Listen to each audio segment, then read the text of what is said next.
We're also watching Treasury yields as the 10-year is moving lower, with investors gearing up for the Fed's rate decision next week. 433. Rick Santelli has more on the bond report. And Rick, their independence is going to be all the chatter between now and then, I imagine.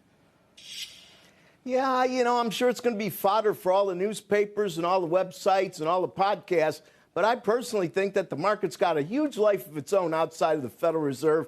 And I think the independence issue is a sideshow. I think the real issue is Goldilocks, but the story isn't the three bears, it's the three bulls. And outside of today's slight red in the equity markets, everything looks pretty darn good. And with yields moving lower virtually for the entire week, it's pretty unusual to see that the yields are cross-fertilizing stocks at a time where I would suspect the long end should be doing more to the upside. But don't underestimate the short covering going on over the last several sessions. So you see 2s and 10s there. They keep dropping. Maybe what's most interesting is this isn't local. It really is global. Look at the boons on top of a chart with our 10s. Matter of fact, the boons in blue, they are leading the way down in terms of yield. And if we look at stay with Europe, look at the euro currency. It's up for the 5th session in a row. It looks to have the highest close all month, and they're getting cross-fertilized by putting out paper in euros.